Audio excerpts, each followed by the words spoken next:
آپ نے رسول اللہ صلی اللہ علیہ وسلم کی سینہ مبارک اور آپ علیہ السلام کے قلب اطہر آپ کی گردن مبارک کے حوالے سے گفتگو سماعت فرمائیں۔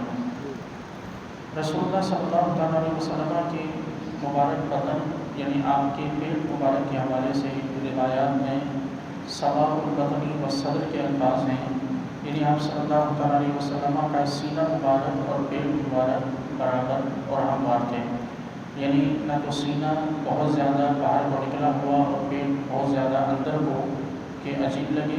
اور نہ ہی پیٹ نکلا ہوا اور سینہ اندر کی جانب پھنسا ہوا کہ برا لگے۔ رسول اللہ صلی اللہ علیہ وسلم ان دونوں چیزوں سے پاک تھے۔ آپ علیہ السلام کا سینہ مبارک اور آپ علیہ السلام کا پیٹ مبارک یہ بالکل برابر تھے۔ آپ علیہ السلام کے سینے پر حضرت سیدنا علی رضی اللہ تعالیٰ عنہ فرماتے ہیں کہ حضور علیہ السلام ذو مسربہ تھے، یعنی آپ علیہ السلام کے سینے سے لے کر ناف تک بالوں کی ایک باریک لکیر تھی۔ اس کے علاوہ روایات میں موجود ہے کہ حضور اکرم علیہ السلام کے سینے پر یا پیٹ پر اور کہیں بھی بال نہیں تھے، بلکہ سینے کے اوپر کے حصے سے لے کر ناف تک بالوں کی ایک باریک لائن تھی، جسے مسربہ کے الفاظ سے صحابہ کرام رضوان اللہ تعالیٰ عنہم اجمعین نے یاد کیا ہے۔ یوں ہی آپ صلی اللہ علیہ وسلم کے بارے میں یہ بھی روایات میں موجود ہے کہ الذراعین والساعدین والمنکبین وأعلی الصدر والساقین، کہ رسول اللہ صلی اللہ علیہ وسلم کے کلالیاں مبارک، آپ علیہ السلام کے دونوں بازو، آپ کے دونوں کندھے، آپ علیہ السلام کے سینے کا اوپر کا حصہ اور حضور کی دونوں پنڈلیاں ٹخنوں تک یہ بال والی تھیں، اور اس پر یعنی جسم اطہر پر ایسے کثرت کے ساتھ بال نہیں تھے کہ جو معیوب لگے، بلکہ ہلکے پھلکے بال حضور اکرم علیہ السلام کے جسم اطہر پر موجود تھے۔ آپ علیہ السلام کی پیٹھ مبارک کے حوالے سے روایات میں ہے کہ حضور اکرم علیہ السلام کی پیٹھ مبارک ایسی صاف ستھری تھی کہ گویا کہ یوں محسوس ہوتی کہ جیسا کہ پگھلی ہوئی چاندی ہو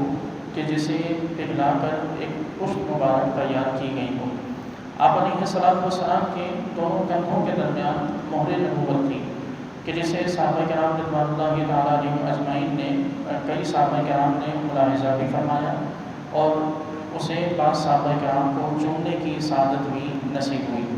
یہ مہر نبوت رسول اللہ صلی اللہ علیہ وسلم کی نبوت کی نشانی اور علامت تھی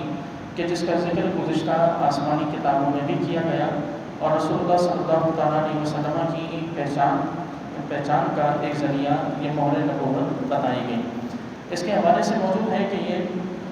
مہر نبوت جو ہے وہ حضور اکرم علیہ السلام کی جسم اطہر کے رنگ کی ہی تھی، یعنی ایسا نہیں تھا کہ جسم اطہر پر ایک بدنما معذلہ کوئی چیز محسوس ہو، بلکہ جسم اطہر کے رنگ کی ہی یہ مہر نبوت تھی، اور بالکل پاک بالکل صاف ستھری تھی کہ جس میں سے بعض صحابہ کرام یہ بھی فرماتے ہیں کہ اس سے دور نکلتا ہوا محسوس ہوتا تھا۔ آپ علیہ السلام کے وصال انور کے وقت یہ مہر نبوت بعض روایات میں ہے کہ یہ خود بخود غائب ہو گئی، کیونکہ یہ مہر یعنی آپ علیہ السلام کے دونوں کندھوں کے درمیان یہ جو باہر کی جگہ تھی کہ جسے مہر نبوت کہا گیا، یہ مہر نبوت کی علامت اور نشانی تھی، اور وصال کے وقت پھر اس نبوت کی علامت اور نشانی کی ضرورت نہیں تھی، تو اس لیے صحابہ کرام فرماتے ہیں کہ یہ غائب ہو گئی، اور اسی کے ذریعے صحابہ کرام رضوان اللہ تعالیٰ عنہم اجمعین کو حضور کے وصال کا یقین ہوا، وگرنہ کوئی یہ بات ماننے کو تیار نہیں تھا کہ رسول اللہ صلی اللہ علیہ وسلم کا